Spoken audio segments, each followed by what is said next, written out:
জিজ্ঞেস করতে চাই, আপনারা সবাই কেমন আছেন? না, আজকে আওয়াজ হয় নাই। 4-5 বছর আগে আসছিলাম, তখন আওয়াজ বেশি ভালো ছিল মনে হচ্ছে।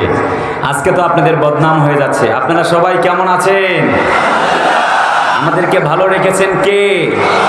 যে আল্লাহ ভালো রেখেছেন তার জন্য সুজুদ পেশ করছি মস্তক অবনত চিত্তে সবাই মিলে। Glorify the name of your lord, all praise is due to Allah, lord of the worlds, because Allah is one, he neither begets none to him any equivalence, so all praise is due to Allah, Lord of the worlds. জোরে করুন আল্লাহু আকবার।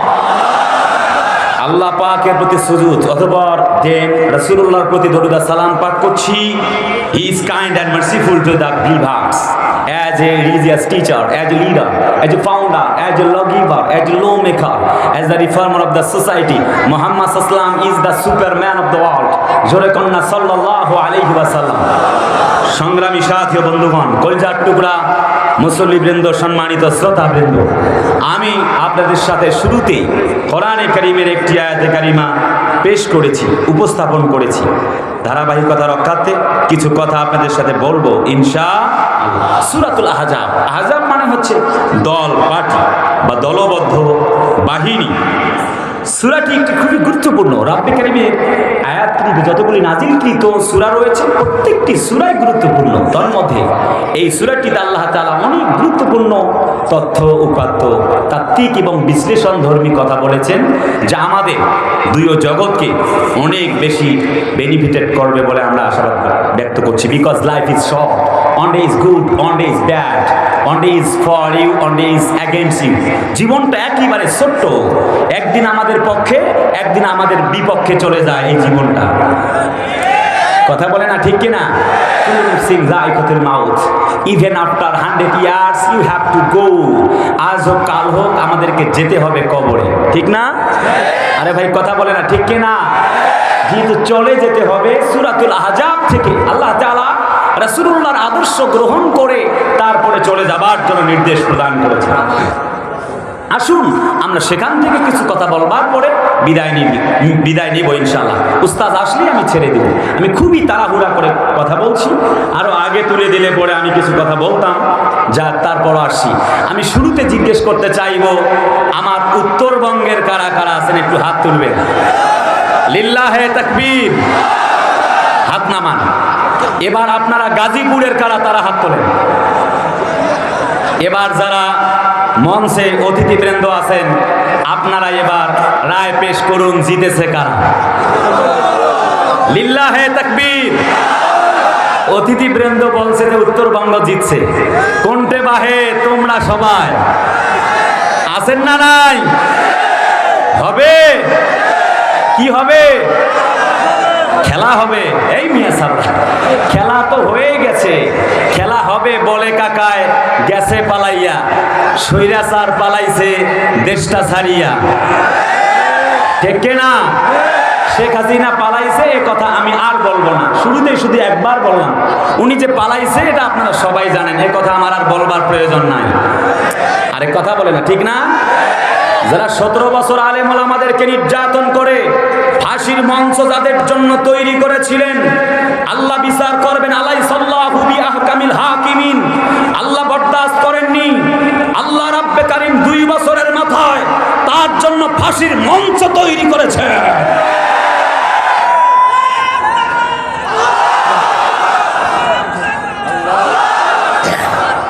আমার ভাইয়ারা, আল্লাহ পাক বলেন, ওয়া কানা হাক্কান আলাইনা নাসরুল মুমিনিন। আল্লাহ তাআলা বলেন, তোমরা যদি মুমিন হতে পারো, যদি হকের পক্ষে তোমরা থাকতে পারো, আমি আল্লাহ রাব্বুল আলামিন তোমাদেরকে বিজয় দান করে দিব। ওই আল্লাহ আজও আছে না নাই? আছে না নাই? চতুর্দিক থেকে বড় নির্যাতন। সাহাবীরা জিজ্ঞেস করলেন, ইয়া রাসূলুল্লাহি মাতা নাসরুল্লাহ, ইয়া রাসূলুল্লাহি কখন আসবে আল্লাহর সাহায্য এবং বিজয়? আল্লাহ পাক আয়াতে কারিমা নাজিল করে দিলেন, আলা ইন্না নাসরাল্লাহি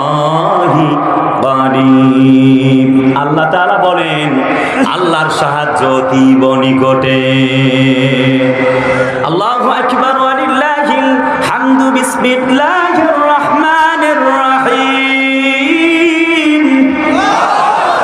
আল্লা তাখাফু ওয়া লা তাহজানু ওয়া আবশিরু বিল জান্নাতিল্লাতী কুনতুম তুআদুন।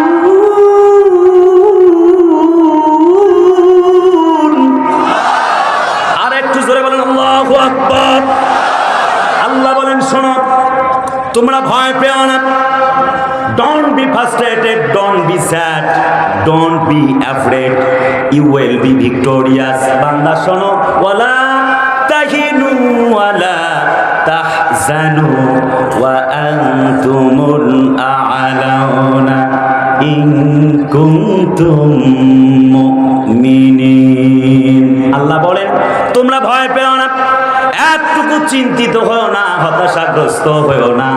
যদি তোমরা মুমিন হও, তোমরাই বিজয় লাভ করবে। আল্লাহ একটা শর্ত জুড়ে দিয়েছে, according to the holy Quran and Sunnah. তোমাদেরকে কোরআন সুন্নাহ দিয়ে চলতে হবে, মুমিন হওয়া লাগবে। কেমনে মুমিন হব? রাসূলুল্লাহ কেমনে আল্লাহর প্রিয় পাত্র হয়েছে? আল্লাহ পাক বলেন, লাকাদ কানা লাকুম ফি রাসূলিল্লাহি উসওয়াতুন হাসানাহ। জোরে করেন আল্লাহু আকবার। আল্লাহ পাক বলেন, তোমাদের জন্য একটি মডেল ব্যক্তি দিলাম, তার নাম মুহাম্মদুর রাসূলুল্লাহ। শুধু কি তাই? নট অনলি দ্যাট, তিনি কেমন পার্সন? আল্লাহ পাক বলেন, ইন্নী রাসূলুল্লাহি ইলাইকুম জামিআ। তাফসীর ইবনে কাসিরে আসছে, আল্লামা ইবনে কাসির রাহিমাহুল্লাহ বলেন, গোটা পৃথিবীর জন্য আল্লাহ তাকে রাসূল করে বানালেন। সুবহানাল্লাহ বলা যায় না? সিরাত বিশ্বকোষ গ্রন্থে পড়লাম, তাফসীরে মারিফুল কোরআনে আসছে, আল্লাহ পাক বলেছেন, শোনো, আমি আল্লাহ তাকে ওমা আরসালনাকা ইল্লা রাহমাতাল লিল আলামিন, গোটা জাতির জন্য রহমত করে বানিয়েছি। তাফসীরে মাযহারিতে আল্লামা সানাউল্লাহ পানিপতি রাহিমাহুল্লাহ বলেন, মুহাম্মাদুর রাসূলুল্লাহ, আল্লাহ তাআলা তার নবীকে নাম ধরে ডাকেননি, বরং গোটা পৃথিবীর মধ্যে তাকে আল্লাহ তাআলা শ্রেষ্ঠতম উপাধি দিয়ে আল্লাহ রাসূল বলে রেখেছেন। সুবহানাল্লাহ বলা যায় না? অতঃপর তার আদর্শ মানার জন্য বলবো। তার মানে কথা হচ্ছে, আজকের আলোচনার বিষয় হলো, কেমন ছিলেন আমার নবী? কেমন ছিলেন আমার নবী? এই সাবজেক্টে কথা শুরু হচ্ছে ইনশাআল্লাহ। যদি আমার আল্লাহ তৌফিক দান করেন, do that which you are commanded, ইনশাআল্লাহ you shall find me of a সাবিরিন। কর্তৃপক্ষ যেভাবে আমাকে নির্দেশ করেছেন, আপনারা সেভাবেই আমাকে ধৈর্যশীলদের অন্তর্ভুক্ত পাবেন ইনশাআল্লাহ। একটু চিল্লায় কর না আমিন। কলিজার ভাইরা আমার, লেটস গেট স্টার্টেড। তাহলে চলুন আমরা শুরু করি। আল্লাহ পাক তার নবীকে কেমন বানিয়েছেন? তিনি ছিলেন আল্লাহ তাআলার উপরে ভরসাকারী। অর্থাৎ মুমিন যারা আল্লাহর উপরে ভরসা করবে, তারা সুবহানাল্লাহ কি বলবেন না? কোরআনে কারীমে আল্লাহ পাক বলেন, ফাইদা আযামতা ফাতাওয়াক্কাল আলাল্লাহ ইন্নাল্লাহা ইউহিব্বুল মুতাওয়াক্কিলিন। আল্লাহ পাক বলেন, আল্লাহ রাব্বে কারীম তার নবীকে এমন বেশি ধৈর্য দিয়েছিলেন। আল্লাহ পাক বলেন, শোনো শোনো জাতির লোকদেরকে আল্লাহ বলেন, শোনো, আল্লাহ রাব্বে কারীমের পক্ষ থেকে একটি বার্তা চলে আসছে।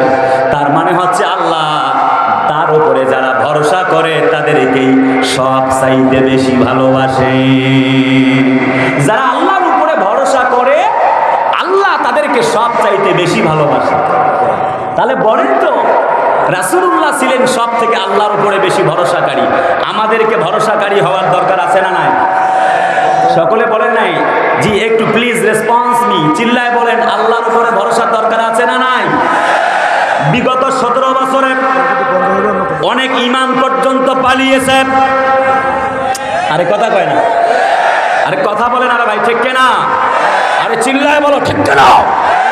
তারা ভেবেছে জানি না কি হবে, সেই জন্য জালেমের গোষ্ঠীদের সঙ্গে তাল মিলিয়েছিল।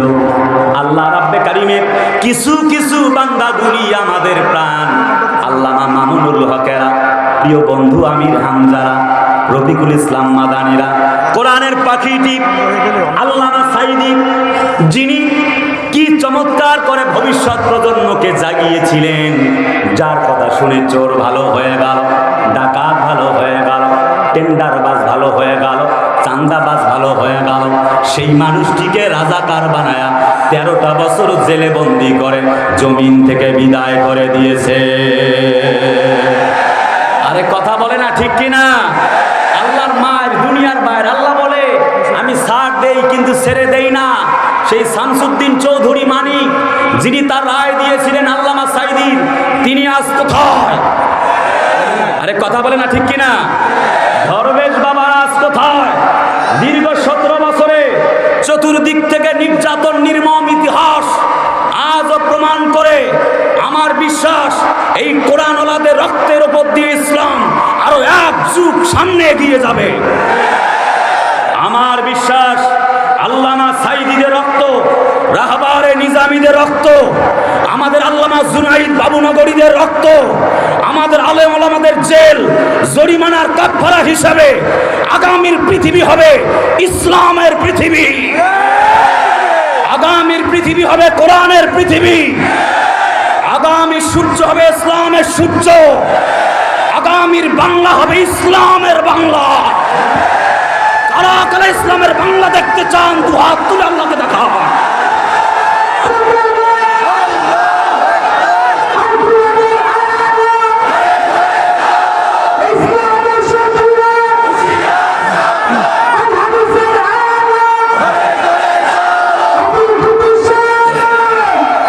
প্রিয় ভাইরা আমার, আল্লাহ বলেছেন টেনশন নাই, একটুকু চিন্তা নাই।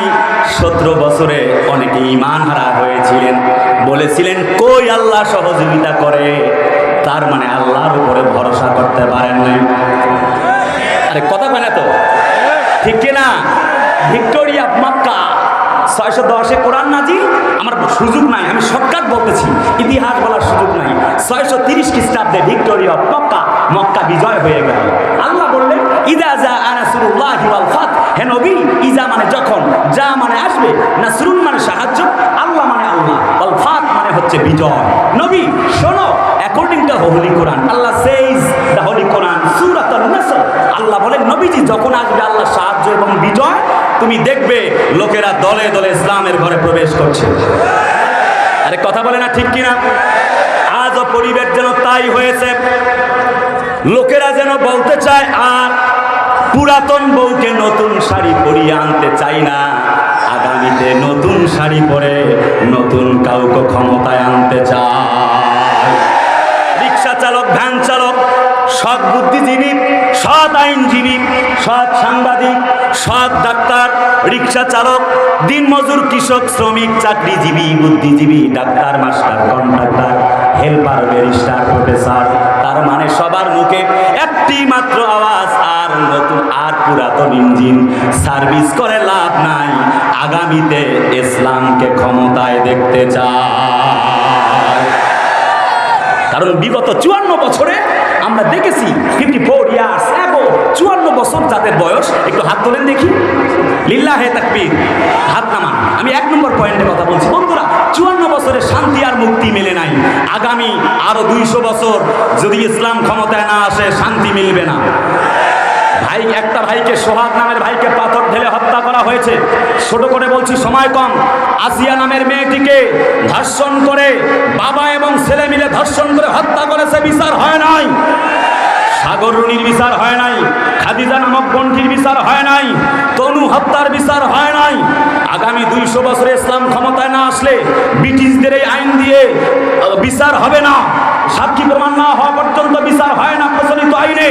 ইসলামের আইন হলো, তাফসিরে ইবনে কাসির থেকে বলছি, আন্নান নাফসা বিন নাফসি ওয়াল আইনা বিল আইনি ওয়াল আনফা বিল আনফি ওয়াল উজনা বিল উজনি ওয়াল কতলা বিল কতলি, হত্যার বদলে হত্যা। যেই ব্যক্তি পাথর ঢেলে আরেকজন আমার সন্তানকে হত্যা করেছে, ওই কুলাঙ্গারের বাচ্চাকেও পাথর ঢেলে হত্যা করো। যদি আর একজন পাথর ঢেলে যদি হত্যা করা হতো, তার মানে হলো আল্লাহর কসম আর একজন কাউকে পাথর ঢেলে হত্যা করার অপরাধী পাওয়া যেত না। যে ব্যক্তি ধর্ষণ করেছে ওরে ধর, আযানিয়াতু আযানি ফাজলিদু কুল্লা ওয়াহিদিন মিনহুমা মিয়াতা জালদা। সূরা নূরের 2 নম্বর আয়াত আল্লাহ বলেছেন ধরো, ধর্ষকরে ধরে বুক পর্যন্ত পুঁতে পাথর ঢেলে হত্যা করো। আল্লাহর কসম, আল্লাহ সেইজদা হলি কোরআন। তার মানে আল্লাহ পাকের বক্তব্য অনুযায়ী যদি ধর্ষণের বিচার কোরআন ক্ষমতায় আসবার পর যদি বিচার কায়েম হয়ে যায়, যদি ইসলামিক স্টেটের জন্য 151 জন ক্ষমতায় চলে আসে, আল্লাহর কসম 54 বছরে শান্তির দেখা পান নাই। খুন, ধর্ষণ, চাঁদাবাজি, টেন্ডারবাজি, দুর্নীতি, রাহাজানি, হাইজাকারির বিচার দমাতে পারেন নাই, এই অপরাধীদেরকে দমাতে পারেননি। আল্লাহর কসম 54 বছর লাগবে না, ইসলাম কায়েম হয়ে গেলে 54 মিনিটেই তা কায়েম করা সম্ভব হবে। কথা বলেন।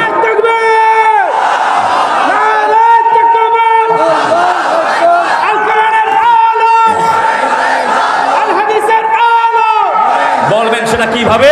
এই যে এবার আসছি বন্ধুরা, পাথর ঢেলে হত্যা হয়েছে, বিচার হয়নি। কোন দলের জানতে চাই না। বিএনপি আমার ভাই, জামাত, হেফাজত, জাসদ, বাসদ, আওয়ামী লীগ সবাই আমার ভাই। বরং আরো বলবো বিএনপি জামাত ভাই ভাই। আরে কথা কয় না, ঠিক কিনা? আমি কারো বিরুদ্ধে বলবার জন্য আসিনি, বলতে চাচ্ছি কোরআন দিয়ে যদি সুশাসন কায়েম হয়ে যায়, যদি কোরআন ক্ষমতায় আসে, অনেকে বলে কেমনে আপনার দেশ চালাইবেন? আরে বেটা, আমার মা খালেদা জিয়া কেমনে চালাইছে? আরে কথা বলেন রে, উনি কি ইঞ্জিনিয়ার, ডাক্তার, প্রফেসর? উনি চালাইছেন কেমনে? শেখ হাসিনা খালা 17 বছর চালাইলো কেমনে? উনি কি ইঞ্জিনিয়ার, ডাক্তার, মাস্টার? উনি চালাইলো কেমনে? উনি চালাইছে বেতন দিয়া আর ডান্ডা দিয়া। আওয়াজ হচ্ছে না তো? চিল্লায় বলে না, ঠিক কিনা? আমি আপনাদেরকে বলছি, আমরা পুলিশ ভাইদের বেতন দিব, অপরাধীকে ধরবে, সোহরাওয়ার্দী উদ্যানে পাথর ঢেলে হত্যা করা হবে। আমরা পুলিশদের বেতন দেব, আমরা চালাবো বেতন দিয়া আর আল্লাহর কোরআন দিয়া। জহরের সময় পাথর ঢেলে তাকে হত্যা করা হয়েছে, ওই অপরাধীকে আর বেঁচে রাখা হবে না। যে ব্যক্তিকে পাথর ঢেলে মেরেছে তার আগে অপরাধীকে পাথর ঢেলে হত্যা করে তাকে আগে মাটির সাথে গেড়ে দেওয়া হবে। আল্লাহর কসম, এই আইন যখন বাস্তবায়ন হয়ে যাবে, জহরের সময় ধর্ষণ করেছে, আসরের মধ্যেই ফয়সালা। আল্লাহর কসম, আর একজন ধর্ষক খুঁজে পাওয়া তো দূরের কথা, ধর্ষকদের স্বপ্নদোষ পর্যন্ত বন্ধ হয়ে যাবে। এই জন্য ইসলামকে ক্ষমতায় লাগবে। ইসলামকে ক্ষমতায় না এসে যতই চিল্লাপাল্লা করেন লাভ হবে না। একটা গরুর মাথার মূল্য 3 থেকে 4 হাজার টাকা, কথা কয় না। অথচ ভোটের সময় আমাদের একটা মাথার মূল্য সর্বোচ্চ 5 থেকে 600 টাকা, কথা কয় না রে ভাই, ঠিক কিনা? এই যদি হয় অবস্থা, তাহলে আমরা যতই চিল্লাই ইসলাম কায়েম হবে না। প্রিয় ভাইয়েরা আমার, তার মানে বিগত 17 বছরে আমরা হয়রান হয়ে গিয়েছিলাম, অনেকের ঈমান চলে গিয়েছিল। কই আল্লাহ সহযোগিতা করে। 17 বছর ধৈর্য ধারণের পরে আমি মক্কা বিজয়ের কথা বলেছিলাম, সিরাত বিশ্বকোষ গ্রন্থের ভেতরে পড়লাম 610 খ্রিস্টাব্দে কোরআন নাযিল হয়ে গেল। 30 খ্রিস্টাব্দে আল্লাহর পক্ষ থেকে রব্বে কারিমের দয়ায় বিজয় হয়ে গেল মুসলমানদের। 20 বছর অপেক্ষা করতে হয়েছে। আমার তো মনে হচ্ছে 17 বছরের জুলুম নির্যাতনের পরে আল্লাহ রাব্বুল আমিন ইসলাম আমাদের কাছেই ক্ষমতা দিয়া দিবে। একটু কথা বলে না, ঠিক কিনা? মাঝে মধ্যে দেখতেও পাচ্ছি ইসলামের কিছু বাধা হয়ে দাঁড়িয়েছে। ওই যে আউল ফাউল কিছু আছে না, কথা বলে না, ওই যে বাউল টাউল নাকি, আমার এদিক সেদিক বলবার সুযোগ নাই। অনেক কথা ছিল। বাউল সরকার আল্লাহকে নিয়ে, ইসলামকে নিয়ে যতটুকু আপত্তিকর কথা বলেছে, আল্লাহর কসম তাকে আর দুনিয়ায় বেঁচে রাখা যায় না। আরে ভাই কথা বলে না, ঠিক কিনা? দেখলাম এনসিপিও 2-4 জন নেতা তার পক্ষ নিচ্ছে, আরো অনেকে নিয়েছে। আমি বলতে চাই, কে কোন দল করেন জানতে চাই না। আপনি বাউল হবেন না ফাউল হবেন না সুন্নি হবেন না ফিন্নি হবেন দেখার আমার টাইম নাই। কিন্তু যখন কোরআনকে নিয়ে, আমার আল্লাহকে নিয়ে, যখন আমার রাসূলকে নিয়ে, যখন আমার দ্বীনকে নিয়ে, যখন রাসূলুল্লাহর সুন্নাত দাড়িকে নিয়ে কটূক্তি হবে, যখন আল্লাহর কোরআনকে নিয়ে আজে বাজে কথা হবে, তখন আর তাকে বরদাস্ত করা যায় না। তার জিহ্বা টান দিয়ে ছিঁড়ে ফেলা হবে। এই পক্ষে কারা কারা যে আছেন দুহাত তুলে আল্লাহকে দেখান।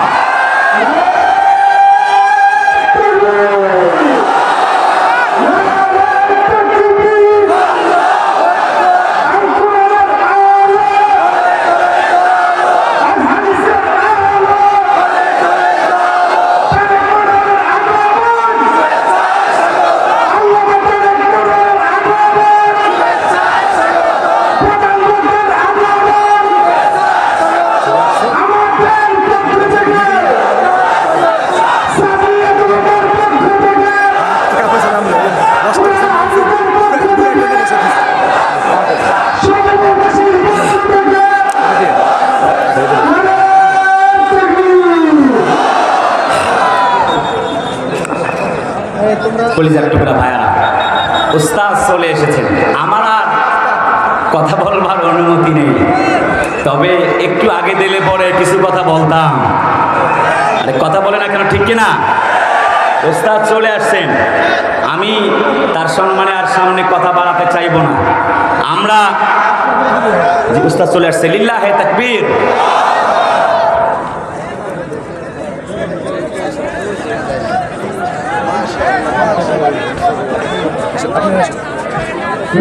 শুধু 1 মিনিটের সমাপনী দেব।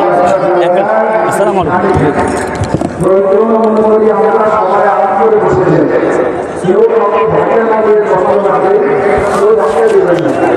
হ্যাঁ জি, ওকে উস্তাদ।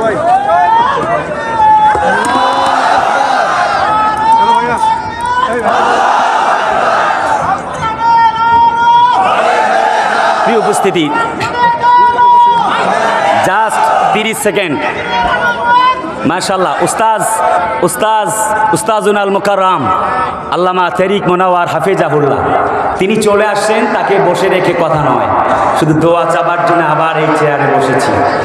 রাসূলুল্লাহ 1 নম্বরে ছিলেন আল্লাহর ওপর ভরসাকারী। আমরাও আল্লাহর উপরে ভরসা করব। পারা যাবে? কথা বলে না, পারা যাবে? নাম্বার 2 ইজ আল্লাহ পাকের কোরআন, আল্লাযীনা ইয়াসতামিউনাল কাওলা ফায়াত্তাবিউনা হাসানা।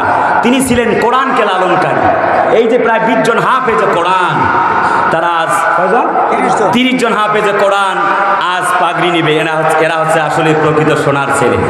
কিভাবে লালন করবেন কোরআনকে? রাসূলুল্লাহ কোরআনকে লালনকারী ছিলেন।